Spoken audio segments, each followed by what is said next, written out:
ప్రియమైన దేవుని సంగమా, దేవుడు మానవునితో నిబంధన చేయడం అనేది సామాన్యమైన సంగతి కాదు. అది ప్రపంచ వింతలలోనే ఒక వింత. ఎందుకంటే మానవులు సాధారణంగా మానవులతో నిబంధన చేసుకుంటూ ఉంటారు. వివాహ నిబంధన కానివ్వండి, వ్యాపార నిబంధన కానివ్వండి, ఆస్తుల పంపకాలలో జరుగుతున్న నిబంధనలు కానివ్వండి, మరింకే నిబంధనలైనా కానీ ఒడంబడిక అనే మరో పర్యాయ పదం కూడా వాడొచ్చు. ఇలా నిబంధన, ఒడంబడిక రకరకాలుగా మానవులు మన సాటి మానవులతో నిబంధనలు చేసుకుంటూ ఉంటారు, ఒడంబడికలు చేసుకుంటూ ఉంటారు. కానీ సర్వశక్తుడు, సర్వోన్నతుడు, సర్వ సృష్టికి ఆధారభూతుడైన దేవాది దేవుడు మానవునితో నిబంధన చేయడం అనేది అది అంత చిన్నగా మాట్లాడుకోవాల్సినటువంటి విషయం కాదు. చాలా పెద్దది, చాలా గొప్పది. అలాంటి ఒక అరుదైన సంఘటనకు తొలి దినాలలో బీజం పడింది ఎవరి దగ్గర అని ఆలోచిస్తే మొట్టమొదటిగా భక్తుడైన నోవహు దగ్గర. నోవహుతో దేవుడు ఆ పదప్రయోగం చేయడం మనం గ్రంథంలో చూస్తాం. ఆదికాండం 6వ అధ్యాయం 18వ వచనంలో, ఆదికాండం 6వ అధ్యాయము 18వ వచనంలో ఆ సందర్భం మనకు కనబడుతోంది. జాగ్రత్తగా అబ్జర్వ్ చేయండి. అయితే నీతో నా నిబంధన స్థిరపరచుదును. అయితే నీతో నా నిబంధన స్థిరపరచుదును. ఒక వ్యక్తితో దేవుడు చేస్తున్నటువంటి నిబంధన. ఇక్కడ మీరు గమనించాల్సినటువంటి విషయం ఏంటంటే, మనుష్యులతో నిబంధన చేసినప్పుడు ఎవరితో నిబంధన చేసినా సదరు వ్యక్తులు ఇరువురు కూడా, అంటే నిబంధన చేసిన వ్యక్తి, నిబంధన చేయబడిన వ్యక్తి, ఇద్దరూ కూడా అటు వ్యక్తి ఇటు వ్యక్తి, అటువైపు ఉన్న వ్యక్తి ఇటువైపు ఉన్న వ్యక్తి ఇద్దరు కూడా ఆ నిబంధనకు కట్టుబడాలి.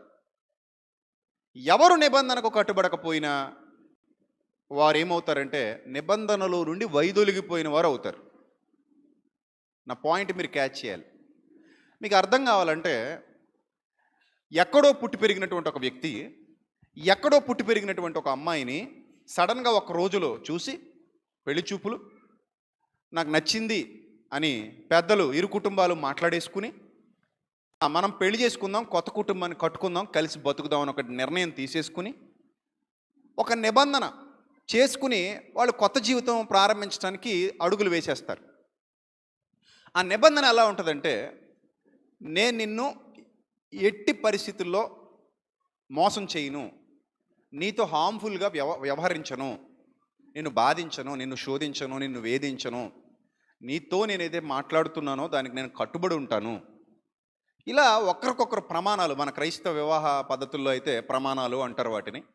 ఇలా ప్రమాణాలు చేసుకుని ఒక నిబంధనను వాళ్ళు ఏర్పరచుకుంటారు. ఈ నిబంధనను ఎవరు అతిక్రమిస్తే వారు ద్రోహులు అవుతారు, ట్రైటర్స్. ఈ నిబంధనను ఎవరు అతిక్రమిస్తే వారే ద్రోహులు అవుతారు. అతిక్రమించని వారు ద్రోహులు గారు, కానీ అతిక్రమించిన వారు ద్రోహులు అవుతారు. ఇది మనకు బాగా అర్థమైతే ఇలాంటి నిబంధనలే ఎన్నో జరుగుతాయి. ఇద్దరు వ్యక్తులు కలిసి వ్యాపారం ప్రారంభిద్దాం అనుకుంటారు. సగం పెట్టుబడి ఇతను పెడతాడు, సగం పెట్టుబడి అతను పెడతాడు. ఇద్దరు కలిసి వ్యాపారం మొదలు పెడతారు. వ్యాపారంలో ఇద్దరు జాగ్రత్తగా వ్యాపారం చూసుకుంటూ చేసుకుంటూ ఉంటారు.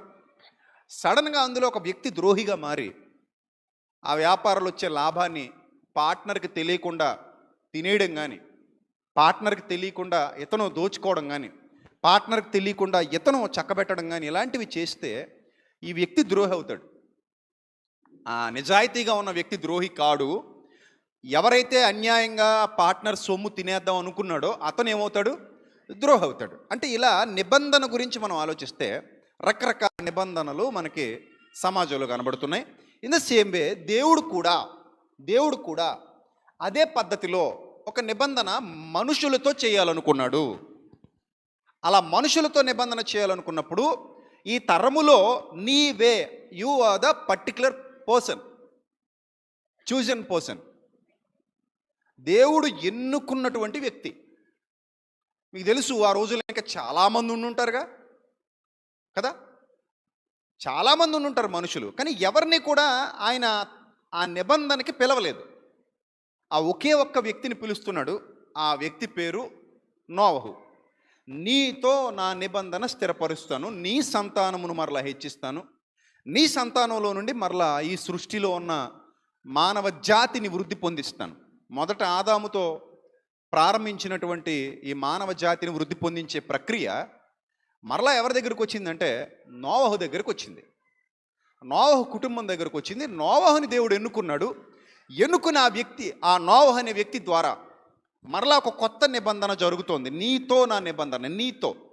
ఇక్కడ మనం గమనించాల్సినటువంటి పాయింట్ ఏంటంటే, దేవుడు ఒక మనిషితో నిబంధన చేస్తున్నప్పుడు ఆ నిబంధన చేయబడుతున్నటువంటి వ్యక్తి దేవునికి చాలా నమ్మకత్వాన్ని ప్రదర్శించవలసిన వాడే ఉంటాడు. ఇందాక మనం ఇద్దరు మనుషుల గురించి మాట్లాడుకున్నాం. మనుషులు నిబంధన చేసుకుంటున్నప్పుడు ఇద్దరు నమ్మకస్తులుగా ఉండాలి. దేవుడు మనిషి నిబంధన చేసుకుంటున్నప్పుడు మనిషి ఒక్కడు నమ్మకస్తుడిగా ఉంటే సరిపోద్ది.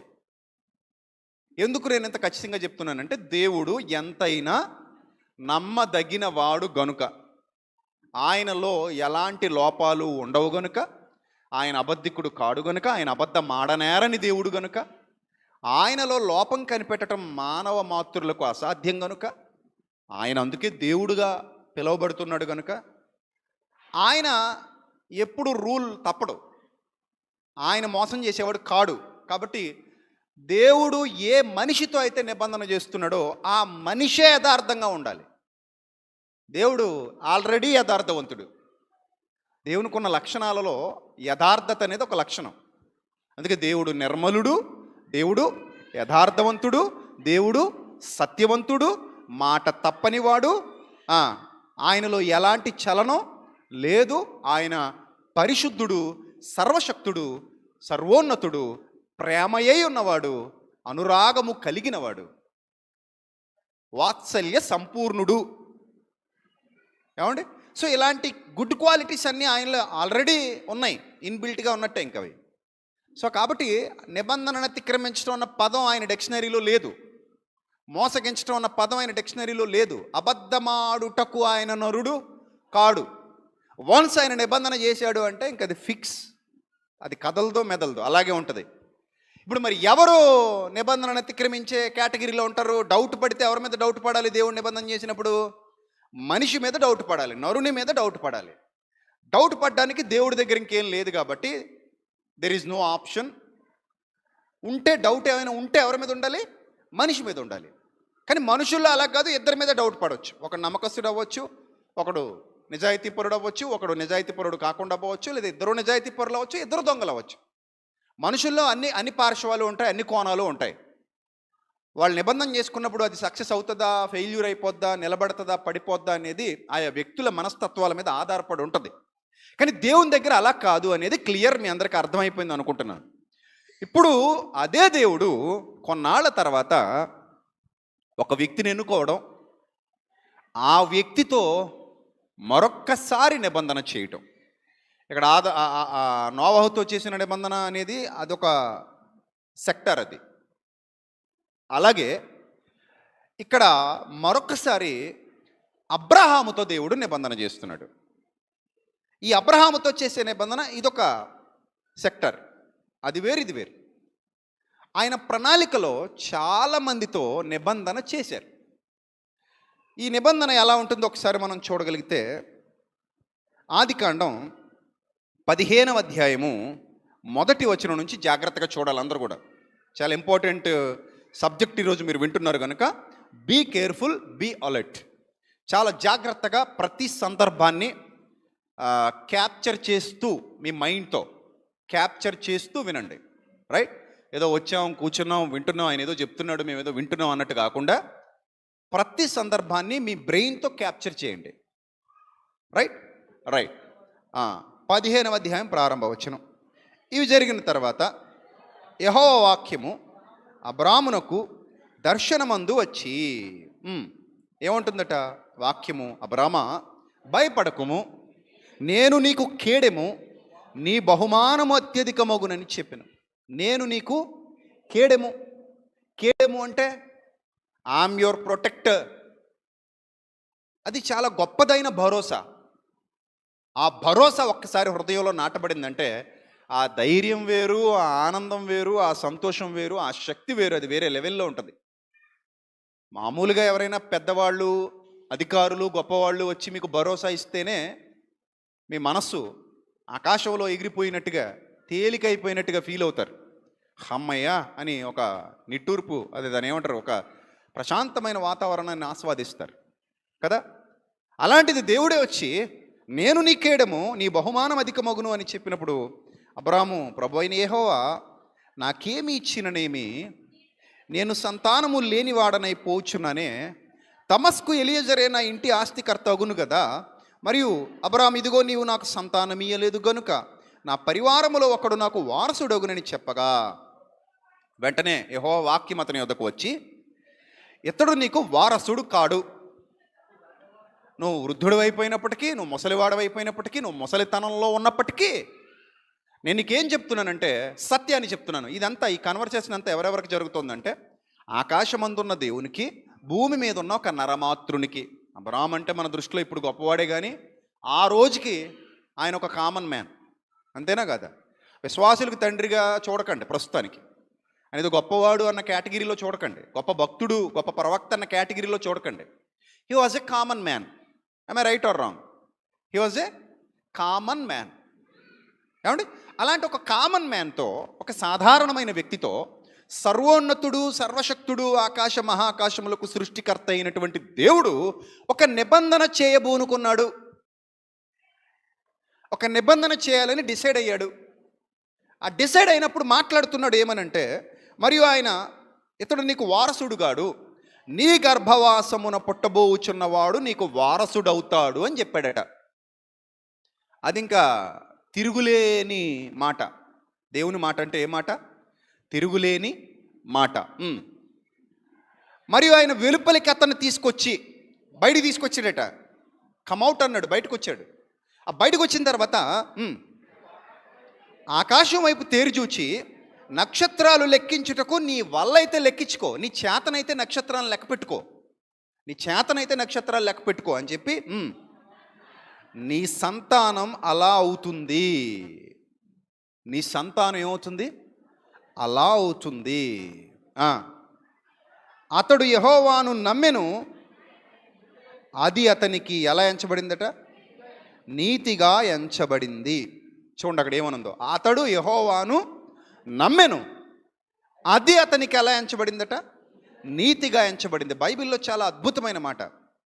నమ్మడం వల్ల నీతి, నమ్మడం వల్ల కలిగే నీతి అనగా విశ్వాస మూలమైన నీతికి అతడు వారసుడాయెను అన్న పదప్రయోగానికి ఇక్కడే పునాది పడింది. విశ్వాసము ద్వారా నీతిమంతులు అవ్వటం, విశ్వాస మూలమైన నీతి. అతడు అది నమ్మెను. నమ్మడం అంటే మామూలు కాదు, ఎలాంటి రుజువులు లేకుండా, ఎలాంటి డౌట్స్ లేకుండా. నేను ముసలాండి కదా. సాధారణంగా విశ్వాసంలో నుంచి వైదొలగిపోయే వాళ్ళకు వచ్చేవే డౌట్స్. ఎలాంటి డౌట్స్ అంటే అవి తల తొక్కలేని డౌట్స్ వస్తుంటాయి. విశ్వాసంలో నుంచి వైదొలిగిపోవడానికి రకరకాల డౌట్స్ పెట్టుకుని వైదొలిగిపోతూ ఉంటారు. కానీ ఏమీ లేనప్పుడు కేవలం ఆయన మాట నమ్మి ఆ మాటకు నిలబడిపోయి, I believe in God, I believe in God's word, అందులో ఇంకెలాంటి డౌట్ లేకుండా నిస్సంకోచంగా, నిస్సందేహంగా ఆయన మాట్లాడాడు, నేను నమ్ముతున్నాను. అబ్రహాము నమ్మెను, యెహోవాను ఆయన మాటను నమ్మెను, అది అతనికి నీతిగా ఎంచబడెను. దీన్ని హీబ్రూలో ఈ పదాన్ని ఎంత చక్కగా మీకు అర్థం చేసిన ఒకసారి స్క్రీన్ షాట్ చూపిస్తుందని చూడండి. వహ్ అమీన్ అంటారు. వహ్ అమీన్, వహ్ అమీన్ అనే ఈ పదాన్ని జాగ్రత్తగా హీబ్రూలో అబ్జర్వ్ చేస్తే, హీబ్రూలో ఇది చాలా విలువైన పదంగా కనబడుతుంది. అమీన్ అంటే ఒక నిబంధనకు, ఒక గొప్పదైన విశ్వాసానికి సంకేతంగా వాడబడుతున్నటువంటి పదం. అతడు నమ్మెను, అది అతనికి నీతిగా ఎంచబడెను. ఒక నిబంధన, అది దైవ నిబంధన, దేవుడు మనిషితో చేస్తున్నటువంటి ప్రప్రథమంగా ఒక నిబంధన. ఆ నిబంధనకి, ఆ కమిట్మెంట్కి ఇతడు ఒప్పుకుంటున్నాడు. రుజువులు వద్దంటున్నాడు, ఆధారాలు వద్దంటున్నాడు, ఏమొద్దంటున్నాడు, ఆ నిబంధనకు ఒప్పుకుంటున్నాడు. దాన్నే ఈ హీబ్రూలో అమీన్ అన్నారు. అమీన్ అంటే ఎందుకు అంత పదప్రయోగం, అంత బలమైన పదప్రయోగం? ఎందుకంత గొప్పదైన పదప్రయోగాలు చేస్తున్నాడు అని మనం ఆలోచిస్తే, అక్కడున్న ఆ వ్యక్తి అలాంటి వాడు గనుక దేవునికి పూర్తిగా లోబడే మనస్తత్వం, ఆ నిబంధనకు కట్టుబడే మనస్తత్వం. చూడండి, ఇంకొంచెం కిందకి చదువుదాం. అదే ఆదికాండంలో కొంచెం కిందకి చదువుదాం, 15వ అధ్యాయంలోనే కిందకి చదువుదాం. మరియు ఆయన, నీవు ఈ కల్దీ ఈ దేశమును స్వతంత్రించుకొనున్నట్లు దాని నీకిచ్చుటకు కల్దీల ఊరిన పట్టణంలో నుండి నిన్ను యువతలకు తీసుకుని వచ్చిన యెహోవాను నేనే అని చెప్పినప్పుడు, అతడు ప్రభువైన యెహోవా, నేను దీన్ని స్వతంత్రించుకొందునని నాకెట్లు తెలియననగా ఈ దేశం మొత్తం నీదే. చూడండి, ఆ నిబంధనలోనే మరొక మాట, ఈ దేశం మొత్తం నీదే. దేవుడు ఇచ్చినటువంటి వాగ్దానం, ఎవడు కదపలేడు. ఇంకా దేవుడు మాట్లాడాడంటే ఎవడు కదపలేడు. ఈ దేశాన్ని నీకు ఇద్దాం అనుకుంటున్నానని చెప్పగానే నాకెట్లు తెలియననగా 9వ వచనం చాలా జాగ్రత్తగా అబ్జర్వ్ చేయండి. పూర్వకాలపు నిబంధనకు కావాల్సినటువంటి విధి అంటారు దీన్ని. పూర్వకాలపు నిబంధన విధులలో ఒక విధి. ఆ విధి ఏంటంటే, ఆయన 3 ఏండ్ల పెయ్యను, 3 ఏండ్ల మేకను, 3 ఏండ్ల పొట్టేలును, 1 తెల్లగొవ్వను, 1 పావురపు పిల్లను నా యొద్దకు తెమ్మని అతనితో చెప్పాను. దీనికి సంబంధించినటువంటి ఊహా చిత్రాలు కూడా నేను స్క్రీన్ మీద చూపిస్తున్నాను, లైవ్లో ఉన్నవాళ్ళు చూడొచ్చు. ఏమని చెప్తున్నాడంటే 9వ వచనం, 3 ఏండ్ల పెయ్య, 3 ఏండ్ల మేక, 3 ఏండ్ల పొట్టేలు, 1 తెల్లగొవ్వ, 1 పావురం, వీటన్నిటినీ తీసుకొని నా ఎద్దుకు తెమ్మని అతనితో చెప్పాడు. చెప్పిన తర్వాత అతడు అవన్నీ తీసుకుని వాటిని నడుమకు ఖండించి, అంటే సగానికి ఖండిస్తాడట. ఈ నిబంధన చేసేటప్పుడు ఏం చేస్తారంటే, ఒక దూడ ఉందనుకోండి, 3 ఏండ్ల పొట్టేలు అన్నాడు కదా, పెయ్యి అన్నాడు కదా, దాన్ని సగానికి కట్ చేస్తారు. అంటే తల నరకటం కాదు ఇక్కడ, సగానికి కట్ చేయటం. అంటే హాఫ్ చేస్తారనమాట. ఆ ఎంటైర్ పార్ట్ని, ఆ ఎంటైర్ బాడీని హాఫ్ చేస్తారు, అంటే సగం చేస్తారు. సగం చేసి నడుమకు ఖండించి దేని ఖండమును దాని ఖండమునకు ఎదురుగా ఉంచుతారు. అటొకటి ఇటొకటి ఎదురెదురుగా ఉంచబడతాయి. అర్థమవుతుందా?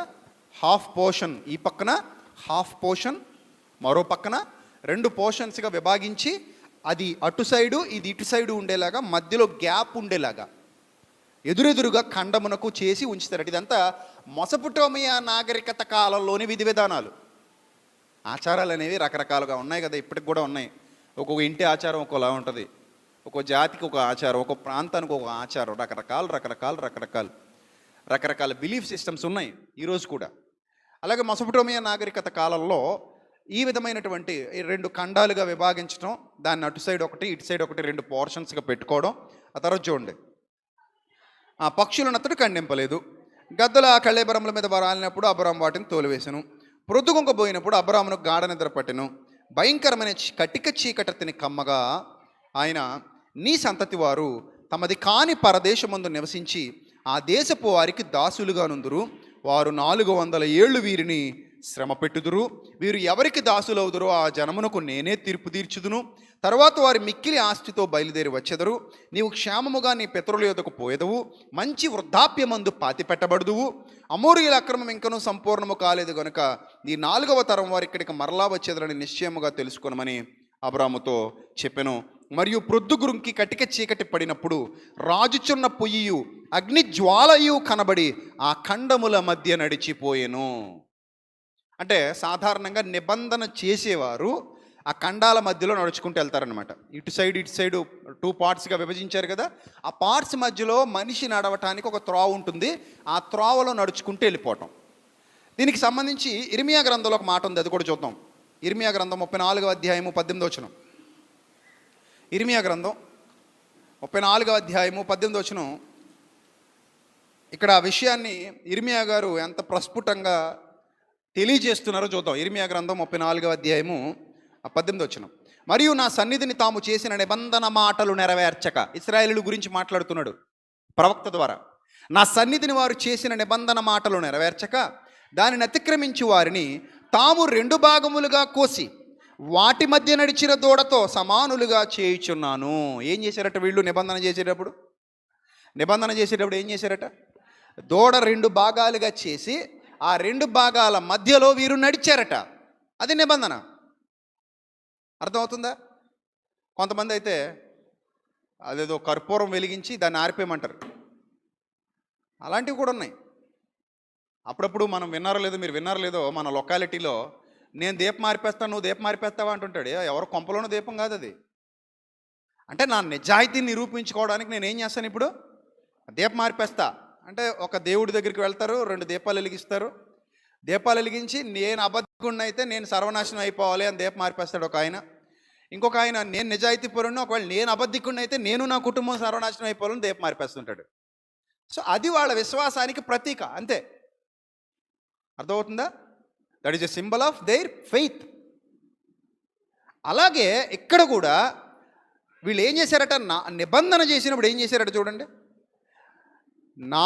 మరియు నా సన్నిధిని తాము చేసిన నిబంధన మాటలు నెరవేర్చక దానిని అతిక్రమించి వారిని తాము 2 భాగములుగా కోసి వాటి మధ్య నడిచిన దూడతో సమానులుగా చేసి ఉన్నాను. నెక్స్ట్, అనగా యోధాధిపతులను, యెరూషలేము అధిపతులను, రాజపరివారములోని వారిని, యాజకులను, దేశ జనులందరినీ ఆ దూడ యొక్క 2 భాగముల మధ్య నడిచిన వారిని అందరినీ ఆ దూడతో సమానులుగా చేయించున్నాను. అంటే ఆ దూడ ఎలాగైతే నరికివేయబడి చనిపోయిందో ఆ విధంగా నిబంధనను అతిక్రమించినందుకు మీకు కూడా అదే గతి పట్టబోతుంది అనేది ఇర్మియా గారి ద్వారా దేవుడు బయలుపరిచినటువంటి దేవోక్తి, దైవవాక్కు. ఇప్పుడు ఆదికాండానికి వెళ్దాం. ఆదికాండంలో జరుగుతున్నటువంటి నిబంధన కూడా ఖచ్చితంగా ఎలాంటిది? ఇప్పుడు మనం చదువుకున్నటువంటి ఇర్మియా గ్రంథంలోని ఇప్పుడు మనం ఏదైతే చదువుకున్నామో అలాంటిదే. అంటే ఇక్కడ మనం మన భాషలో మాట్లాడుకోవాలంటే ప్రభు భక్తి, ప్రభు మాటకు కట్టుబడడం, నిబంధనకు మాట్లాడడం అంటే, నిబంధనకు కట్టుబడడం అంటే ప్రభువు మీద అంత అత్యంత అపారమైన భక్తి ఉండాలి.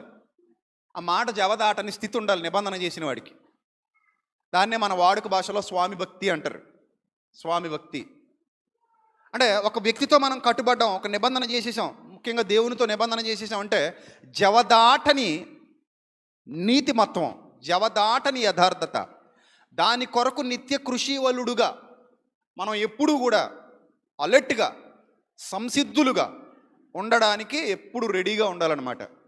ఆ భావజాలం ఉంటేనే నిబంధన నడుస్తుంది. ఆ భావజాలం లేకపోతే నిబంధన ఏమవుతుంది? ఉండదు, పాడైపోద్ది, నిబంధన వేస్ట్ అయిపోద్ది, ఉండదు. ఇంక అందులో ఏముండదు, ఇంక వేస్ట్. ఇందాక చెప్పినట్టు ఎవరు దాన్ని బ్రేక్ చేసేస్తే వాళ్ళే పోతారు. బ్రేక్ చేసినోడితే తప్పు అవుతుంది. అప్పుడు నిబంధన మొత్తం కొలాప్స్ అయిపోయినట్టే. ఇప్పుడు అబ్రహాముతో దేవుడు చేసినటువంటి నిబంధన ఆదికాండం 15వ అధ్యాయం మరొకసారి చూద్దాం. ఆదికాండం 15వ అధ్యాయం. ప్రభు మాటే శిరోధార్యంగా అబ్రహాము దానికి లోబడటం నిబంధన చేశాడు కాబట్టి ఆ లోబడటంలో మనం ఒకసారి చూస్తే ఆదికాండం 15వ అధ్యాయం ఇందాక చదివిన భాగాన్ని పూర్తి చేద్దాం. 17వ వచనం. మరియు ప్రొద్దుగుంకి కటిక చీకటి పడినప్పుడు రాజుచున్న పొయ్యు అగ్ని జ్వాలయో కనబడి ఆ ఖండముల మధ్య నడిచిపోయాను.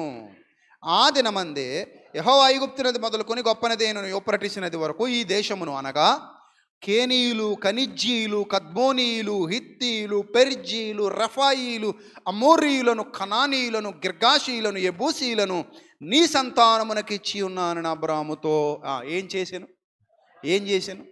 నిబంధన చేశాను. దాన్నే హీబ్రూలో వహ్ అమీన్ అన్నాడు. అంటే చాలా గాఢమైన పదము. విశ్వాసము అనేది మనకి ఎంత బలమైన పదమో మీ అందరికీ తెలుసు. సో నీతిని శిరోధార్యంగా ధరించటం, ఆయన మాటకు పరిపూర్ణమైన కట్టుబడి, పరిపూర్ణమైన ఒప్పుకోలు ప్రదర్శించటం, ఆ మాట జవదాటను, నా దేవునితో నేను నిబంధన చేస్తున్నాను, మనుష్యులతో కాదు. కాబట్టి చావైనా బతుకైనా కట్టుబడి ఉంటాను తప్ప ఎప్పుడూ ఆ నిబంధనను అతిక్రమించను అనేంతటి గొప్ప విశ్వాసంతో అబ్రాహాము నిలబడ్డాన్నే వహ్ అమీన్ అనే పదంతో అక్కడ మనకి చూపిస్తున్నాడు హీబ్రూలో. ఏమండి? అందుకే అతడు యెహోవాను నమ్మెను, అది అతనికి నీతిగా ఎంచబడెను అని మనం చదువుకున్నాం. రైట్. ఇప్పుడు మనం జాగ్రత్తగా గమనిస్తే, ఇప్పుడు ఇద్దరు కలిసి అబ్రహాముతో దేవుడు నిబంధన చేశాడు. దేవునితో ఎవరు నిబంధన చేశారు? అబ్రహాము నిబంధన చేశాడు. ఆ తర్వాత ఈ నిబంధన చేసిన తర్వాత ఎప్పుడు వర్తిస్తుంది, ఎప్పుడు వర్తించదు అనేది కూడా ఒకసారి మనం చూస్తే ఆదికాండం 17వ అధ్యాయం 1-2 వచనాలు ఒకసారి చూద్దాం. అబ్రాము 99 ఏండ్ల వాడైనప్పుడు యెహోవా అతనికి ప్రత్యక్షమై, నేను సర్వశక్తిగల దేవుడను, నా సన్నిధిలో నడుచుచు నిందారహితుడివై ఉండు, నాకు నీకు మధ్య నా నిబంధన నియమించి నిన్ను అత్యధికముగా అభివృద్ధి పొందించదనని అతనితో చెప్పాను. బాగా చదవండి. నాకు నీకు మధ్యన నా నిబంధన నియమించి నిన్ను అత్యధికముగా అభివృద్ధి పొందించదనని అతనితో చెప్పాను. ఎప్పుడు ఆ నిబంధన వర్కౌట్ అవుతుంది? నా సన్నిధిలో నడుచుచు నిందారహితుడివై ఉండు. బాగా ఆలోచించాలి. నా సన్నిధిలో నడుస్తూ నిందారహితుడివై ఉండు. అలా ఉంటే నా నిబంధన ఏమవుతుంది? నీ జీవితంలో వర్క్ అవుతుంది. ఒకవేళ నువ్వు నిందారహితుడిగా ఉండకపోతే, నా సన్నిధిలో నడవకపోతే నా నిబంధన వర్క్ అవుతుందా? చెప్పండి. మీ అందరికీ ప్రశ్న. నిబంధన వర్క్ అవుతుందా? నో, అది వర్క్ అవ్వదు. ఎప్పుడు నిబంధన వర్క్ చేస్తుంది అంటే, ఇప్పుడు అబ్రహాముతో దేవుడు చేసిన నిబంధన ఎప్పుడు వర్క్ చేస్తుంది అంటే, అబ్రహాము దేవుని మాటకు లోబడి నిందారహితుడిగా ఆయన సన్నిధిలో నడిస్తేనే ఆ నిబంధన వర్కౌట్ అవుతుంది, లేకపోతే అవ్వదు. ఎందుకంటే ముందు నేను చెప్పినట్టుగా దేవుడు స్టేబుల్గా ఉన్నాడు, ఆయన మాట తప్పడు. తప్పితే గిప్తే ఎవరు తప్పాలి? మనిషి తప్పాలి. నిబంధన చేసిన దేవుడు ఖచ్చితమైన వాడు. అది కదలని స్థిరమైన ఖచ్చితమైన నిబంధన. సూర్యుడు తూర్పును ఉదయించును అనే దానికంటే కూడా బలంగా ఉంటుంది. అది ఇంకా వీక్ అనుకోవాలి ఎప్పటికైనా. దానికంటే బలమైనది దేవుడు చేసిన నిబంధన. అంత పక్కగా ఉన్నాడు దేవుడు. మరి ఇంకా కరెక్ట్గా ఉండాల్సింది ఎవరు? ఇప్పుడు అబ్రాహాము ఉండాలి. అందుకే నీవు నా సన్నిధిలో నడుస్తూ నిందారహితుడుగా ఉంటే నిబంధన వర్క్ అవుతుంది. 9వ వచనం చదువుతాం. 17వ అధ్యాయం 9వ వచనం. 17వ అధ్యాయం 9వ వచనం. మరియు దేవుడు నీవు మాత్రమే గాక నీ తర్వాతి వారి తరములలో నీ సంతతియు నా నిబంధనను గైకొనవలెను. ఏమండి? నీవు మాత్రమే గాక నీ తర్వాతి వారి తరములలో నీ సంతతియు నా నిబంధనను గైకొనవలెను. అంటే ఇక్కడ మనకి ఏమర్థమవుతుంది? నిబంధన వారసత్వమా వ్యక్తిగతమా? నిబంధన వారసత్వమా వ్యక్తిగతమా? చెప్పాలి. వ్యక్తిగతమా వారసత్వమా? గట్టిగా, ఇంకా గట్టిగా. వారసత్వమా? అలాగ అర్థమైందా? మీరు చదివితే మీ మొక్కలు తీసుకెళ్ళి ఫ్రై చేసి వేయాలనిపిస్తుంది. వారసత్వం ఉందా అసలు నిబంధన? అబ్రహామును బట్టి ఇదిగో నీ సంతానమును ఆశీర్వదించబోతున్నాను అన్నాడు. కాబట్టి అబ్రహామును బట్టే, అబ్రహాముకి ఇచ్చిన ఆశీర్వాదమే సంతానానికి అంతటికి వచ్చేసింది. కాబట్టి మీరందరూ ఏమని ఫిక్స్ అయిపోయారు? మీరే కదా యావత్ క్రైస్తవ సమాజంలో చాలామంది ఏమని ఫిక్స్ అయిపోయారు? వారసత్వం అండి, వారసత్వం. మన పిల్లలు పనికిమాలోళ్ళైనా మనం మన ఆస్తి ఆలకిస్తుంటాం, ఇంకెవడికి ఇవ్వం. అదో జబ్బు. ఇంకా ఎందుకంటే కడుపు తీపి అంటారు దాన్ని. అది బెల్లం తీపో చక్కెర తీపో కంటే గట్టి తీపి అనమాట. కడుపు తీపి. వాళ్ళు పనికిమాలోళ్ళైనా, వాళ్ళు మంచోళ్ళు కాకపోయినా, వాళ్ళు ప్రయోజకులు కాకపోయినా, వాళ్ళు మనం సరిగా చూడకపోయినా, వాళ్ళు ఎంత నీచులైనా మనం ఎవరికి ఇవ్వాలి? మనం ఇంకెవరికండి? పిల్లోడికి పిల్లకినండి. వాళ్ళకి కాకపోతే ఎవరికి ఇస్తానండి? రెక్కలు ముక్కలు చేసుకుని కష్టపడి సంపాదించాను కదండి, వాళ్ళ కోసమే కదండి ఇదంతా. వాడు సొంటైనా కానీ వాడికే, వాడు నీచుడైనా వాడికే, వాడు వ్యసనపరుడైనా వాడికే. అది తండ్రి ప్రేమ. అందుకే చూడండి, తప్పిపోయిన కుమారుడికి కూడా తండ్రి ఏం పంచిచ్చాడట? ఆస్తిలో వాటా ఇచ్చేసాడట. పోనీలేరా పో, ఏదోలా ఇంకేం చేస్తాం? మరి ఇంకేం చేస్తావు? నా కడుపును పుట్టావు, నా చేతుల్లో నా గుండెల మీద ఆడించి పెంచాను నిన్ను, పెద్దోడు అయ్యావు, నువ్వు ఇలా వ్యసనపరుడు అయిపోయావు. అయితే ఏంది మరి? నేను ఏం చేయగలను? నీకు నా ఆస్తి నీకే కాబట్టి వారసత్వంగా నా ఆస్తి మొత్తం నీ పేరున రాసేయాలి. కాబట్టి పెద్దోడికి కొంత, చిన్నోడికి కొంత ఇచ్చేస్తున్నానని చెప్పేసి తండ్రి వాటా పంచేశాడు. ఆ వాటా పంచితే మనోడు ఏం చేశాడు? బట్టుకెళ్ళి మొత్తాన్ని నాశనం చేసుకుని వచ్చాడు. ఇప్పుడు మీరేమనుకుంటున్నారంటే, అబ్రామా, నీకును నీ సంతానమునకును ఈ దేశమును ఇచ్చేతనని నీతో నిబంధన చేసి ఉన్నాను. అది చదివే మనం. అది చదవగానే మనకి ఏమన్నా అనిపించిందంటే, నీకును నీ సంతానమునకును అని కూడా అన్నాడు. కాబట్టి అక్కడ ఇది వారసత్వమైన నిబంధనే తప్ప వ్యక్తిగతమైన నిబంధన కాదు అని మనం అనుకుంటున్నాం. కానీ అది వారసత్వమైన నిబంధన కాదు, వ్యక్తిగతమైన నిబంధనే. ఎందుకు వ్యక్తిగతమైన నిబంధన? ఎలా వ్యక్తిగతమైన నిబంధన అని మనం చెప్పగలం అని అంటే, అబ్రాహామును దేవుడు పరీక్షించాడు, పరిశోధించాడు. నిబంధన చేశాక కూడా ఏం చేశాడు? పరీక్షించాడు. అట్ ద సేమ్ టైం ఏం చేశాడు? పరిశోధించాడు. పరిశోధించి ఏమంటున్నాడు ఒకసారి చూడండి. పరిశోధించిన తర్వాత ఏమంటున్నాడు ఒకసారి చూడండి. అదే ఆదికాండం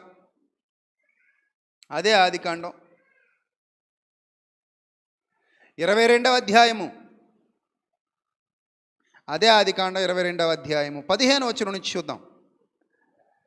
ఆదికాండం 22:15. యెహోవా దూత రెండవ మారు పరలోకము నుండి అబ్రహామును పిలిచి ఇట్లనెను, నీవు నీకు ఒక్కడే ఉన్న నీ కుమారుని వెనుక తీయక ఈ కార్యము చేసినందున నేను నిన్ను ఆశీర్వదించి ఆకాశ నక్షత్రముల వలె సముద్ర ఇసుక వలె నీ సంతానమును నిశ్చయముగా విస్తరింపజేసేదను. నీ సంతతి వారు తమ శత్రువుల గమని స్వాధీనపరుచుకొందురు. మరియు నీవు నా మాట వినినందున, నీవు నా మాట వినినందున భూలోకములోని జనములన్నీయు నీ సంతానము వలన ఆశీర్వదించబడునని నా తోడని ప్రమాణము చేసి ఉన్నానని యెహోవా సెలవిచ్చెను.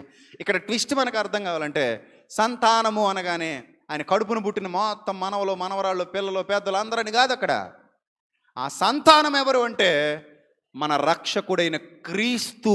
అది గలతీ పత్రికలో ఆ రహస్యాన్ని ఓపెన్ చేశాడు. ఆ రహస్యాన్ని ఇక్కడ చెప్పలా.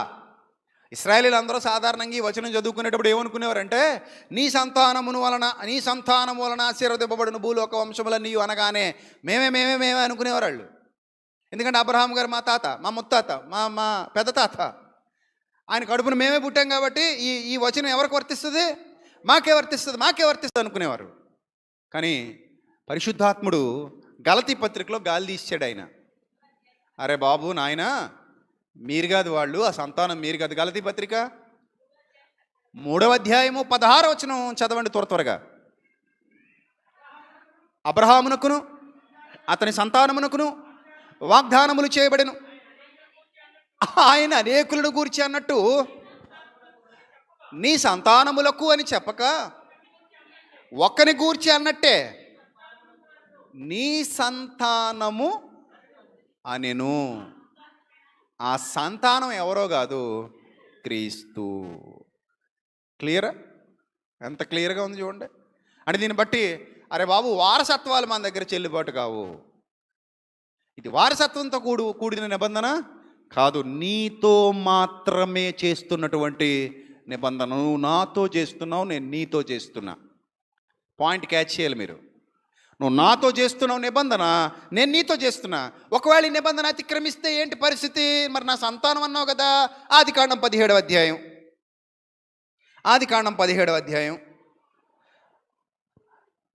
9 నుంచి మరలా చదువుదాం. మరియు దేవుడు నీవు మాత్రమే గాక నీ తర్వాత వారి తరములలో నీ సంతతియు నా నిబంధనను గైకొనవలెను. నాకును నీకును నీ తర్వాత నీ సంతతికి నీ మధ్య మీరు గైకొనవలసిన నా నిబంధన ఏదనగా, మీలో ప్రతివాడును మగవాడును సున్నతి పొందవలను. మీరు మీ గోప్యాంగ చర్మమును సున్నతి పొందవలను. అది నాకు నీకు మధ్యనున్న నిబంధనకు సూచనగా ఉండును. 8 దినముల వయస్సు గలవాడనగా నీ ఇంట పుట్టినవాడైనను, నీ సంతానము కాని అన్యుని యొద్ద వెండితో కొనబడిన వాడైనను, మీ తరములలో ప్రతి మగవాడు మీలో సున్నతి పొందవలను. నీ ఇంట పుట్టినవాడు, నీ వెండితో కొనబడినవాడు తప్పక సున్నతి పొందవలను. అప్పుడు నా నిబంధన మీ శరీరమందు నిత్య నిబంధనగా ఉండును. పాయింట్ జాగ్రత్తగా చూడండి. అలా మీరు చేస్తే వాళ్ళతో, మనతో కాదు, మళ్ళీ చెప్తున్నా, సున్నతి మనది కాదు, వాళ్ళతో, రైట్? ఇశ్రాయేలీయులతో మాత్రమే.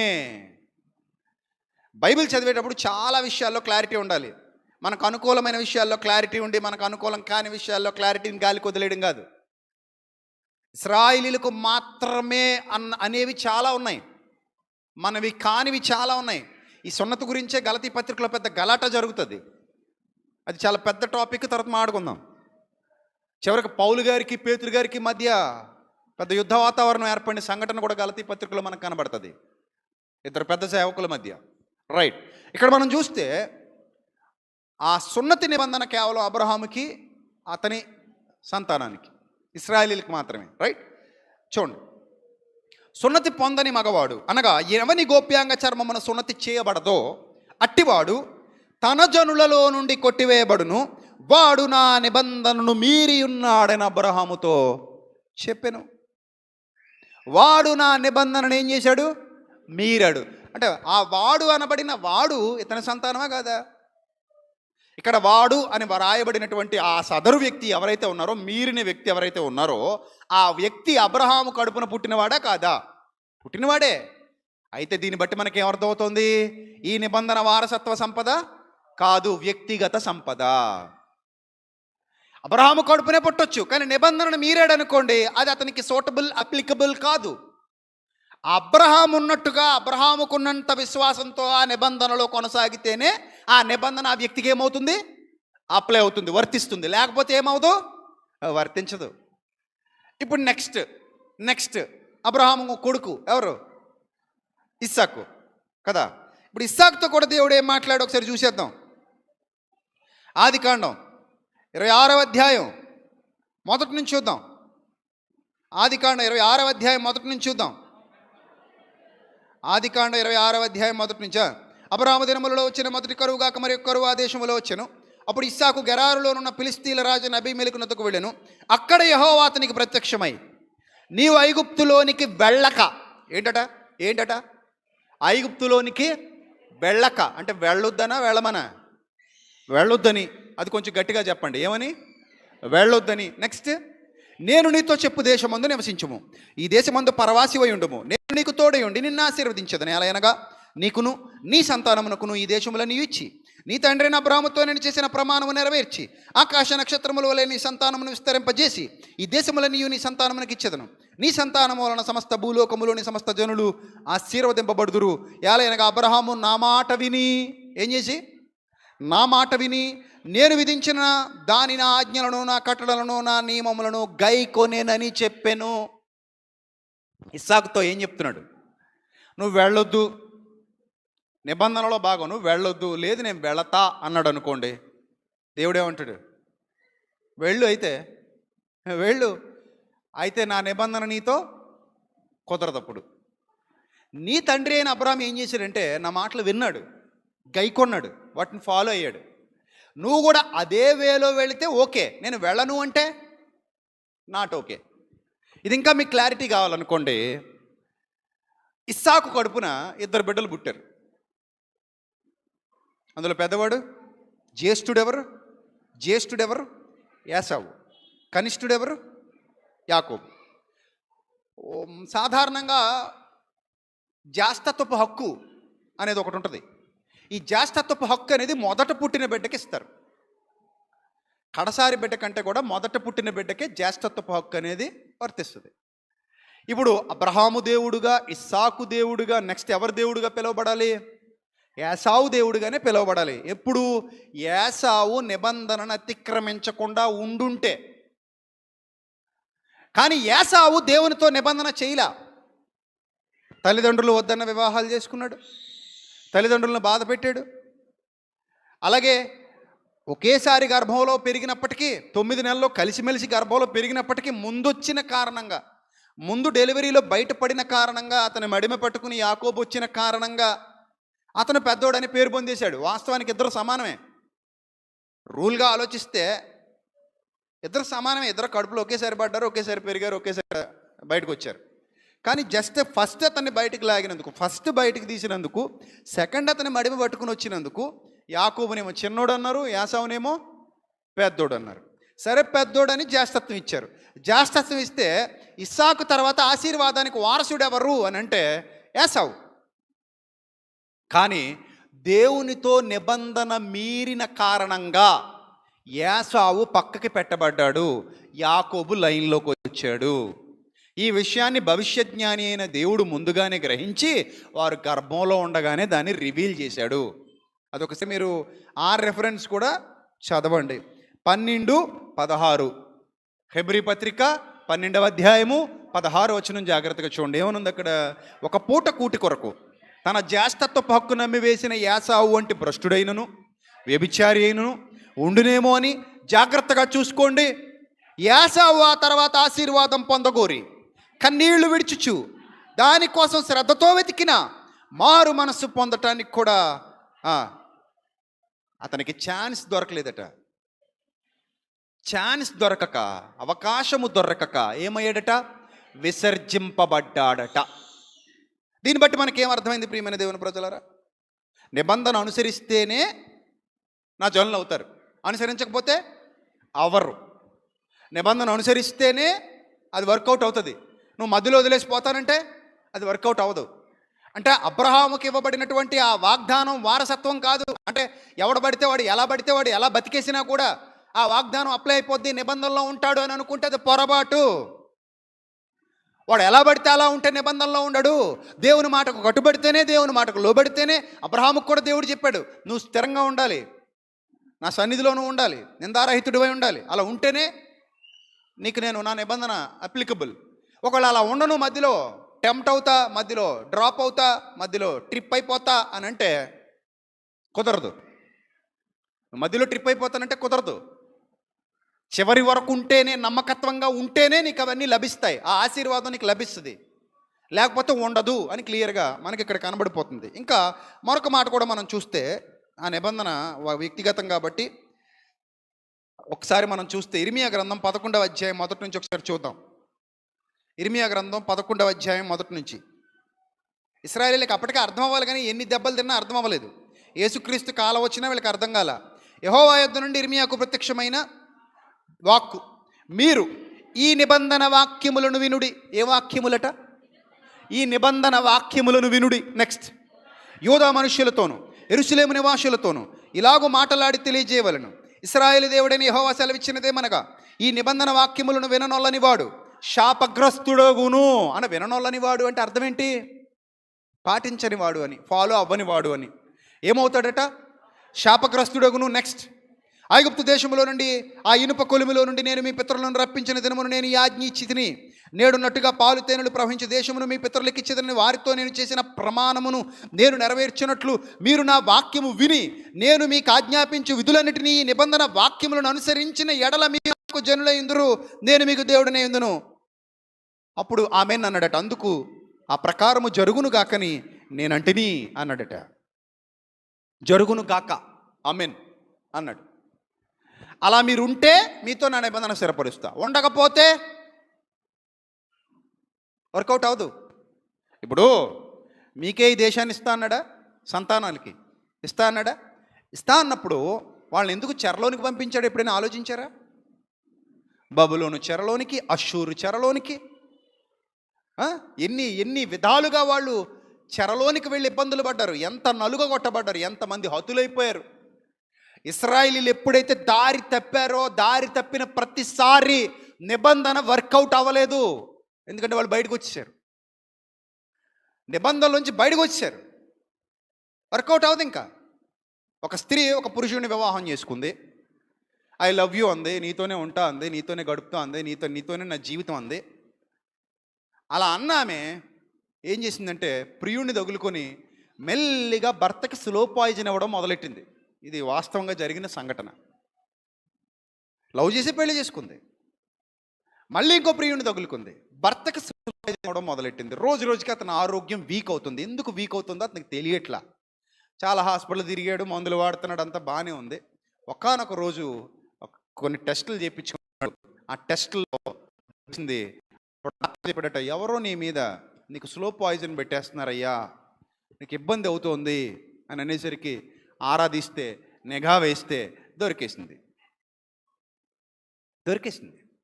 ఇప్పుడు ఏం చేయాలి? దారి చూపిన దేవత అనలా ఏది స్వర్గానికి ఏమనాలి ఇప్పుడు? ఆ దుర్మార్గురాల అని చెప్పి కేసు పెట్టి లోపల వేయించారు. ఆ ప్రియుడిని ఇద్దరిని కలిపి లోపల వేయించారు. నా సకభాగం అండి, నా జీవిత భాగస్వామి అండి అంటే ఏ భాగస్వామి? నీ జీవితంలో భాగస్వామి ఇచ్చినందుకే నీ జీవితాన్ని తినేస్తుంది చెదపురుగులాగా. ఇంక నీ జీవిత భాగస్వామి కాదు. ఆ నిబంధనలో నుంచి ఏమైపోయింది? వైదొలిగిపోయింది, తొట్టిల్లిపోయింది. నిబంధనకు పాత్రురాలు కాదిక. ఇక ఆ నిబంధనకు ఆమె పాత్రురాలు కాదు. పెద్దలు అందరూ పోగవుతారు కదా, ఇరు కుటుంబ సభ్యులు, పెద్దలు, పెళ్లి పెద్దలు అందరూ పోగవుతారు. ఏమయ్యా ఇంక మరి ఏదోటి చేద్దామని అంటారా? ఫోన్లేవయ్యా, ఏలుకోవయ్యా, తీసుకెళ్ళవయ్యా, మొన్నటిదాకా పెట్టింది లేవా, ఇంక పెట్టదులేవయ్యా, రాసిద్దామయ్యా అంటే రాసిస్తే పేపర్లు బతికిస్తాయా? ఇంకా అలాంటివి ఏ ఉండవు. వాళ్ళు కూడా ఏమంటారంటే, నీకు నమస్కారం, మేము కేసు వాపస్ తీసుకోం, ఈమెను లోపలే ఉండనివ్వండి ఎందుకంటే ద్రోహి కదా అంటారు. ఈ విధంగా భర్త చేసినా వాడు ద్రోహే, ఆ భార్య చేసినా ఆమె కూడా ద్రోహనే పిలువబడతాడు. కాబట్టి ఆ నిబంధనకి వాళ్ళతో వర్కౌట్ అవ్వదు. ఇన్ ద సేమ్ వే దేవుడు అబ్రహాముతో చేసినటువంటి నిబంధన, ఇస్సాకుతో చేసినటువంటి నిబంధన, యాకోబుతో చేసిన నిబంధన ఎవరిది వారికి వ్యక్తిగతం. యాకోబుకి అది వ్యక్తిగతం, అబ్రహాముకి వ్యక్తిగతం, ఇస్సాకుకు వ్యక్తిగతం, ఆయన గర్భవాసమున పుట్టిన ప్రతి వారికి అది వ్యక్తిగతం. ఎందుకంటే సున్నతి అబ్రహాం పొందితే సరిపోద్ది, మిగిలిన వాళ్ళు పొందక్కర్లేదు, పెద్దోడు పొందితే చాలు మిగిలిన వాళ్ళకి అప్లై అయిపోద్ది అనలేదు ఆయన. మీలో పుట్టిన ప్రతి మగవాడు ఏం పొందాలన్నాడు? సున్నతి పొందాలి. ఎవరికి వాళ్ళకే అప్లికబుల్ అది. పొందని వాడు నా నిబంధనలో నుంచి కొట్టివేయబడతాడన్నాడు. అంటే ఎవరికి వారికే అప్లికబుల్. పొందని వాడు బయటకు వచ్చేస్తాడు, పొందని వాడు దారి తప్పేస్తాడు, పొందిన వాడికి ఆ ఇబ్బంది ఉండదు. ఇప్పుడు నూతన నిబంధన, ఏ నిబంధన? ఏ నిబంధన? వస్తున్నాం, అక్కడికే వస్తున్నాం. నిబంధన హీబ్రూలో చాలా గౌరవప్రదమైన పదం వాడాడు, దానికి అదే చదువుకున్నాం మనం, వహ్ అమీన్ అని. ఇప్పుడు కూడా ఏ నిబంధన? నూతన నిబంధన. రైట్. మీలో ఎంతమంది నిబంధన చేశారు ఇప్పటికే? చేయెత్తండి. ఆల్రెడీ నేను నిబంధన చేసేసానండి అన్న వాళ్ళు చేయెత్తాలి. నా భాష మీకు అర్థం అవ్వాలి. చాలా సరళంగా మాట్లాడుతున్నాను మీతో. ఇదేం కఠినమైన భాష కాదు, రహస్యమైన భాష ఏం కాదు, మీకు అర్థం కాని భాష కాదు. నేను ఆల్రెడీ నూతన నిబంధన చేసేసాను అన్నవాళ్ళు చేయెత్తాలి. నా భాష తెలుగే, మీకు అర్థం అవ్వలేదు అనుకుంటా. నేను తెలుగులోనే మాట్లాడుతున్నా, మీలో చాలామందికి అర్థం అవ్వలేదు అనుకుంటా. మళ్ళీ అడగనా? ఐ రిపీట్, నేను మళ్ళీ అడుగుతున్నా, మళ్ళీ క్వశ్చన్ చేస్తున్నా మిమ్మల్ని అందరినీ. నేను ఆల్రెడీ నూతన నిబంధన చేసేసాను అన్నవాళ్ళు చేతులెత్తండి అని అడిగా. కొంచెం పైకి కనబడేలాగా. ఇక్కడ పెట్టుకున్నా కనబడదు కదా, కొంచెం పైకి, కొంచెం పైకి. రైట్. నేను ఆల్రెడీ నూతన నిబంధన చేసేసాను అన్నవాళ్ళు చేతులెత్తాలి అని అడిగా. వెనకాల ఉన్న పెద్ద మనుషులు, మీకు అర్థం అవ్వలేదా నా భాష? మరి ఎత్తండి. మీరు ఏమైనా ప్రత్యేకించబడిన వ్యక్తులు ఏంటి చెప్పండి. మీరు కూడా గుంపులో గోవిందయ్యలే. ఎత్తండి, అందరు చేతులు ఎత్తాలి. నిబంధన చేసిన వాళ్ళు అందరూ చేతులు ఎత్తాలి. రైట్. అంటే ఏంటి నిబంధన చేయడం అంటే అర్థం ఏంటి? ఎస్, బ్యాప్టిజం, బాప్తిస్మము అంటారు దాన్ని. అంటే సమాధి కార్యక్రమము అనగా క్రొత్త జన్మ పొందటం. ఈ నిబంధన ఎవరితో చేశాం? ఎవరితో చేశాం? సాక్షాత్తు దేవునితో. సాక్షాత్తు దేవునితో మనం అందరం నిబంధన చేశాం. ఇప్పుడు చెప్పండి, నిబంధన వ్యక్తిగతమా వారసత్వమా? అందుకే నేను అంటాను, నేను బోర్న్ క్రిస్టియన్ అండి అని అనకండి అంటాను. బోర్న్ క్రిస్టియన్ అంటే నేను పుట్టు క్రైస్తవుడు అంటారు చాలామంది. ఏ మానవుడు ప్రపంచంలో ఇంతవరకు పుట్టు క్రైస్తవుడు కాడు. ఒకవేళ అంటే ఉన్నారో తెలీదు, పేతురు గారికి బిడ్డలు పుట్టి ఆ బిడ్డలు ఒకవేళ సేవకులై వాళ్ళైనా సరే నేను పుట్టు క్రైస్తవుండండి అని అనడానికి లేదు.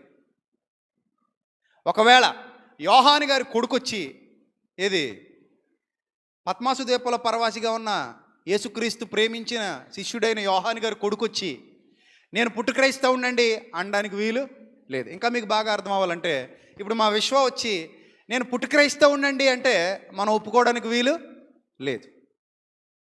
ఎందుకంటే వాళ్ళు పుట్టు క్రైస్తవులు కాదు, ఎవరూ పుట్టు క్రైస్తవులు కాదు. బోర్న్ క్రిస్టియన్ అన్న పదం ఎవరికి సూటబుల్ కాదు. ఇంకా మిగిలిన మతాల్లో అది అప్లికబుల్ కావచ్చేమో, నాకు తెలియదు.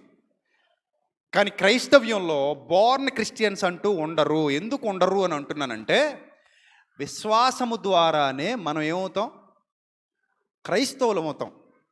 వినుట వలన విశ్వాసము కలుగును, వినుట క్రీస్తుని గురించిన మాట వలన కలుగును. అందుకే ఎప్పుడు కూడా నేను పుట్టుకతోనే క్రైస్తవునండి అని అనకండి.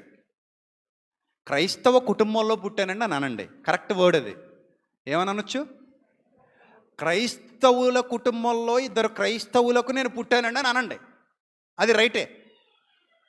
క్రైస్తవ కుటుంబంలో జన్మించాను, right, no doubt at all. కానీ క్రైస్తవుడిగా జన్మించాను, that is not right. You are not a born Christian. అర్థమవుతుందా? ఎప్పుడైతే నువ్వు కొత్త జన్మ పొందుతావో అప్పుడే నువ్వేమవుతున్నావు? క్రైస్తవుడు అవుతున్నావు. ఆ రోజు మనం దేవుడితో ఏం చేసామో తెలుసా? నిబంధన. ఎలాంటి నిబంధన? గుంపుతో కూడిన నిబంధన.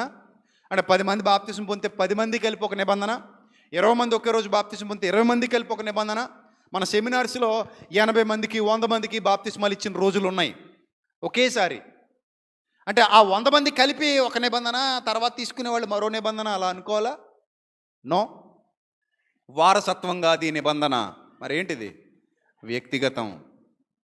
అప్పుడు అప్పుడు ఆ మధ్య ఎవరో భర్త అన్నాడట భార్యతో, ఏమండి మీరు రారా ఆదివారం ఆరాధనకి, నేను ఒక్కదాన్నే వెళ్ళాలా, మీరు రారా చర్చికి, మీకు దేవుడు అక్కర్లేదా, మీరు పొందేశారు కదా బాప్తిస్మం, అంటే మీరు నిబంధన చేసేశారు కదా, మరి మీరు రాకుండా నన్ను ఒక్కదాన్ని ఎందుకు పంపిస్తున్నారండి, మీరు ఎందుకు రావట్లేదండి చర్చికి అని అడిగితే ఆయన అన్నాడట, ఏం పర్లేదే, నువ్వు పరలోకి వెళ్ళేటప్పుడు నీ కాలు పట్టుకుని నేను కూడా వచ్చేస్తా అన్నాడట. ఆమె పరలోకం వెళ్ళేటప్పుడు ఏం చేస్తారట ఈయన? ఆమె కాళ్ళు పట్టుకుని వచ్చేస్తారట. అంటే సాటి అయిన సహాయం కదా మరి. మన ఇద్దరి బంధం చాలా గొప్ప బంధం, చొక్కాకి బొత్త అనుకున్నంత గొప్ప బంధం అంది. అందుకని నువ్వు ఎప్పుడైతే వెళ్తుంటావో అప్పుడు నీ కాలు పట్టుకుని నేను కూడా వచ్చేస్తా. ఇదే విధంగా చాలామంది భార్యలు కూడా భర్త అడిగితే, ఏమా నేను వెళ్తాను కానీ నువ్వు రావా, అని నేను ఒక్కడనే పోవాలా దేవుని సన్నిధికి, నువ్వు రావా, నీకు ఎప్పుడు దేవుని సన్నిధి అవసరం లేదా, నేను మాత్రమే సన్నిధిలో కనబడాలా, నువ్వు కనబడవా, నీకు అవసరం లేదా వాక్యం, నీకు అక్కర్లేదా దేవుని జ్ఞానం, నువ్వు చేయలేదా ఆయనతో నిబంధన, నువ్వు సంఘానికి చెందిన దానవు కావా, సంఘంలో నువ్వు సభ్యురాలివి కావా, నేను మాత్రమే పోయి కనబడి రావాలా, నువ్వు రావా అని అంటే ఆమె కూడా ఇదే డైలాగు. ఏముందండి, మీ మొలతాడి గట్టి తీసిపోండి నన్ను కూడా, లేకపోతే మీ కాళ్ళు పట్టుకుని వచ్చేస్తా, లేదా మీ పేక్కు ఒక పలుపు తాడేసి పట్టుకుని వచ్చేస్తా అంటే అది వర్కౌట్ అవ్వదు. ఎవరి రక్షణ వారిదే, ఎవరి నిబంధన వారిదే. మనం చదువుతున్నప్పుడే మనకు అర్థమైపోవాలి, మనం క్రొత్త నిబంధన అంటాం. ఏమంటాం? కానీ అంత సీరియస్గా అనం. ఏదో మాట వరుసకి అలవాటు అయిపోయింది మనకి. న్యూ టెస్టిమెంట్, ఓల్డ్ టెస్టిమెంట్ అనేది అలవాటు అయిపోయిన పదం, వాడుకలో ఉన్న పదం. ఏ నిబంధన అంటాం? బైబిలు అనకుండా క్రొత్త నిబంధన. విడమరిచి మాట్లాడుకునేటప్పుడు పాత నిబంధన. ఏ నిబంధన చేసాం మనం దేవునితో? ఏ నిబంధన చేసాం? కొత్త నిబంధన. దేవుడు మనతో చేశాడు, అట్ ద సేమ్ టైం మనం దేవుడితో చేసాం. ఆ పాతకాలంలో అయితే 2 పెయ్యలు దూడ నడుమకు ఖండింపబడి అటు ఒక ముక్క ఇటు ఒక ముక్క ఉండగా మధ్యలో నడిచి వెళ్ళిపోయాం. వాళ్ళు అలా నిబంధన చేశారు. ఇర్మియా గ్రంథంలో చదువుకున్నాం, ఆదికాండంలో చదువుకున్నాం. మరి ఇప్పుడు ఏ విధమైన నిబంధన చేశామంటే వారం వారం ఆ నిబంధన గుర్తు చేసుకుంటున్నాం. ఇది నా రక్తము వలనైనా. చెప్పేయండి అందరూ గట్టిగా, ఇది నా రక్తము వలనైనా క్రొత్త నిబంధన. ఎవరి రక్తము వలనైనా క్రొత్త నిబంధన? గొర్రెల రక్తముతోనో మేకల రక్తముతోనో దూడలను ఖండించి మధ్యలో నడిచి చేసినటువంటి నిబంధన కాదు, దీపాలు ఆర్పేసి చేసినటువంటి నిబంధన కాదు, నాలిక మీద ఏదో ఓస గుచ్చుకొని చేసిన నిబంధన కాదు, నిమ్మకాయ తొక్కో అరటికాయ చించో చేసిన నిబంధన కాదు. మరి ఏ నిబంధన చేశామంటే క్రీస్తు రక్తము వలనైన క్రొత్త నిబంధన. ఇది నా రక్తము వలనైన క్రొత్త నిబంధన. అది గుర్తు తెచ్చుకోవడానికే ఇప్పుడు మీ మధ్యలోనికి రొట్టె, ద్రాక్షరసం ఒక సూచనప్రాయంగా మీ ముందుకు తీసుకొస్తారు. అవి మీ ముందుకు వచ్చినప్పుడు సూచనప్రాయంగా క్రీస్తు శరీరానికి సాదృశ్యంగా రొట్టె, క్రీస్తు రక్తానికి సాదృశ్యంగా ద్రాక్షరసం. విశ్వాసి అయిన ప్రతి ఒక్కడు, విశ్వాసి అయిన వాడు మాత్రమే, ఎవరైతే నిబంధన చేశాడో వాడు మాత్రమే చెయ్యి ముంచడానికి అర్హుడు. నిబంధన చేయని వాడు చెయ్యి ముంచడానికి అర్హుడు కాదు. కొన్ని సంఘాల్లో ఎవరు పడితే వాళ్ళకి పనిచేస్తుంటారట. ఎవరు పడితే వాళ్ళకి, పిల్లలు పెద్దలు ముసలి మొత్తక కొత్త పాత తేడా ఏం లేదు. బాప్తిజం పొందినవాడు నిబంధన చేసినవాడు చేయనివాడు ఏమీ లేదు. ఇంకా చిన్న బ్రెడ్లు మైదా పిండితో చేసిన బ్రెడ్లు ఉంటాయి కదా ముక్కలు, అవి కట్ చేసేసి ఒక బాక్స్లో పడేస్తారు. ఎందుకంటే జనం ఎక్కువైపోయారు. ఏం చేయాలి ఇప్పుడు అంటే చిన్నపిల్లలు పెడతారు, ఎవరికి కావాలంటే అటు తీసుకెళ్ళిపోండి, ఒక ముక్క ఒకటి పట్టుకెళ్ళిపోండి. అప్పుడు చిన్నపిల్లలు కూడా అక్కడికి వెళ్తారు, ఒక ముక్క తీసుకుంటారు, నోట్లో పడేసుకుంటారు. ఇంకో 10 మంది పిల్లలు వెళ్తారు, నాకు ఒక ముక్క సరిపోలేదు 10 ముక్కలు కావాలనుకుంటారు, 10 ముక్కలు తీసుకుంటారు, నోట్లో పడేసుకుంటారు. ఆ ద్రాక్షరసం దగ్గరికి వెళ్తారు, ఎవడు పడితే వాడు ఎలా కడితే అలా తాగేస్తూ ఉంటుంటాడు. అందుకా దేవుడు పెట్టింది. మరికొంతమంది అయితే ఇది తింటే రోగాలు తగ్గిపోతాయట, ఇది తింటే అప్పులు తీరిపోతాయట, ఇది తాగితే సమస్యలు పోతాయట, ఇది తీసుకుంటే ఇంట్లో పెట్టుకుంటే మనకు ఆరోగ్యం అట, కలిసి వస్తుందట. ఈ మధ్య చూడండి, ఎవరో వాలెట్లో ఎల్లుల్లిపాయ రొబ్బెట్టుకో, లేకపోతే డబ్బుల్లో నిమ్మకాయ బద్దేసుకో అని చెప్తున్నారు కదా, టీవీలో కనబడుతున్నారు మనకి. అవన్నీ వేసుకుంటే మీకు డబ్బులు వృద్ధి పొందితే వెల్లుల్లిపాయ రేక వాలెట్లో పెట్టుకో, నిమ్మకాయ బద్దేమో అందులో పెట్టుకో. ఇవి మొన్న ఎవరో కొన్ని ఆవాలు వేసుకోమంటున్నాడు. ఆవాలు తాలింపులు వేసుకో. ఇందులో ఎందుకు మతి లేక, అంతే కదా. ఇంకా నా ముక్కులో పచ్చిమిరపకాయ పెట్టుకోనలేదు, పెట్టేసుకుంటారు వీళ్ళు మూర్ఖులు. ఏముంది, పెట్టేసుకుంటారు. డబ్బులు కలిసి వస్తాయంటే ముక్కులో పచ్చిమిరపకాయ పెట్టుకు తిరిగంటే 2 పచ్చిమిరపకాయలు ఇందులో ఒకటి పెట్టేసుకుంటాడు. అవసరమైతే గాలి నోటితో పీల్చుకుందాం, డబ్బుల కంటే ఎక్కువ అనుకుంటాడు. ఇలాంటి మూర్ఖత్వపు ధోరణి ప్రదర్శించే వాళ్ళు కూడా సమాజంలో మనకు రోజు రోజుకి ఎక్కువైపోతున్నారు. అలాగా ఈ విలువ అర్థం కాక, రొట్టె యొక్క విలువ, ద్రాక్షారసం యొక్క విలువ అర్థం కాక, అది నిబంధన చేసిన వారికి మాత్రమే. నిబంధన ఎవరు చేస్తున్నారో వాళ్ళకి మాత్రమే. వాళ్ళు ప్రభు యొక్క శరీరానికి సాదృశ్యంగా రొట్టెను, ప్రభు యొక్క రక్తానికి సాదృశ్యంగా ద్రాక్షరసమును తీసుకున్నప్పుడు వాళ్ళకి ఆ బలియాగం గుర్తొస్తుంది. ప్రభువా, నేను నీతో నిబంధన చేశానన్న వాస్తవాన్ని గుర్తుకు తెచ్చుకొని ఆయన కొరకు నేను ఇంకా బలంగా బ్రతకాలి, ఆయన సన్నిధిలో నిలబడాలి, ఆయన సన్నిధి కాంతిలో వర్ధిల్లాలి. నన్ను సంఘములో నాటాడు, ఒక మొక్కను నాటినట్టుగా నన్ను సంఘములో దేవుడు నాటాడు. నాటబడిన చోట నుంచి మొక్క ఎక్కడికైనా వెళ్ళిపోతే బతుకుతుందా? బతకదుగా. నేను ఇక్కడ నాటబడ్డాను, మంచి నేలలో నాటబడ్డాను. ఇక్కడ నేను వృద్ధి పొందాలి, ఎదగాలి, ఫలించాలి, అభివృద్ధి పొందాలి. పరిశుద్ధాత్మకు నిలయమైన సంఘములో నేను కూడా ఒక పాత్రగా లోబడి నన్ను నేను తగ్గించుకొని విధేయుడనై కడ వరకు నమ్మకంగా పోరాడి గెలిచి నిత్య జీవాన్ని స్వతంత్రించుకోవాలి. ఇది నా వ్యక్తిగతం. నా భర్తతో నా రక్షణకు సంబంధం లేదు, నా భార్య యొక్క రక్షణకు నాకు సంబంధం లేదు, నా పిల్లల రక్షణకు నాకు సంబంధం లేదు. ఒకవేళ ఇంటిల్లిపాది రక్షణ పొందిన వారమైతే కుటుంబ ప్రార్థనకు ఉపయోగపడుతుంది తప్ప కుటుంబం అంతా కలిసి ఒకరి రక్షణతో ఒక టికెట్ మీద 4 వెళ్ళిపోదాం, ఒక టికెట్ తీసుకుని 3 భోజనం చేసేద్దాం అని ఉండదు. రాజమండ్రిలో అన్లిమిటెడ్ టిఫిన్స్ పెట్టాడట, ఆర్కే టిఫిన్ సెంటర్. మనం చెప్తున్నాడు అంటే 70 రూపాయలు కొనుక్కుంటే ప్లేట్ మొత్తం ఎంత టిఫిన్ అయినా తినొచ్చట, ఎన్నైనా తినొచ్చట. వీళ్ళు ఏం చేస్తున్నారంటే ఒకటే టికెట్ మీద 70 రూపాయలు ఒక టికెట్ ప్లేట్ ఇచ్చేస్తాడు. అందులో ఇడ్లీ, వడ, పుట్టికలు, దోశ, మినపట్టు, తేనెపానకం అన్నీ పెట్టేస్తున్నాడు. చక్కగా తెచ్చేసుకుని మూలకు వచ్చి 5-6 అక్కడ ఉంటున్నారు ఫ్యామిలీ. మొత్తం తినేసి మళ్ళీ వెళ్ళి ప్లేట్లు వేయించుకు మళ్ళీ వచ్చి మళ్ళీ తినేసి మళ్ళీ వెళ్ళి ప్లేట్లు వేయించుకొచ్చి మళ్ళీ తినేసి ఆడికి అర్థమైపోయింది మన వ్యాపారం ఎలా అయితే నాశనం అయిపోద్దని. ఇంకా అయిపోయింది బాబు, ఇలా మనం చేయలేమనుకుని ఏం చేశారంటే, బాబు ఒక్కింటికి అంటే తలొక్కింటికి ఒకటే టికెట్, బయటికి వెళ్ళి తినడానికి లేదు, అన్లిమిటెడ్ తినాలంటే ఎక్కడ తినండి, మా కళ్ళ ముందు అన్నాడు. అంతే. అర్థమైందా? అప్పుడు లోపలికి వెళ్ళి తినడం మొదలెట్టారు. ఇప్పుడు లేకపోతే ఏమవుద్ది, మొత్తం ఊరిచేస్తారు. మూకుళ్ళు ఖాళీ అయిపోతాయి తప్ప గళ్ళాపెట్లో డబ్బులు రావు, గళ్ళాపెట్లో డబ్బులు ఉండవు, టిఫిన్ అయిపోతుంటుంది. అలాగా మనం తెలివి మీరిపోయి ఒకడు ఉంటే చాలు 10 మందికి వచ్చేద్ది, నువ్వు వెళ్ళవే చాలు మన కుటుంబానికి అంతటికీ దీవెన నువ్వు పట్టుకొచ్చేయి అన్నాడట ఎవడో ఒక ఆయన. ఏం పట్టుకొచ్చేది? కూరగాయలు కొట్టుకెళ్ళి వంకాయలు తేవడం అనుకున్నావా? నువ్వు ఒక్కదాని వెళ్ళి కుటుంబానికి దీవెన పట్టుకొచ్చేయడానికి, నువ్వు ఒక్కడు వెళ్ళి కుటుంబానికి ఆశీర్వాదం పట్టుకొచ్చేయడానికి. అతనిని బట్టి ఆ ఇంటి వారందరినీ ఆశీర్వదించాను, ఆ మందసమును బట్టి ఆ ఇంటి వారందరినీ ఆశీర్వదించనండి అంటే దాని అర్థం కూడా అక్కడ కూడా ఆయనకు విధేయులు అయితేనే. కోరహు కుమారులు ఇద్దరిని చూస్తే ఒకే కుటుంబంలో కోరహు లేచిపోయాడు, మరి ఎవరు మిగిలారు? కోరహు కుమారులు మిగిలారు.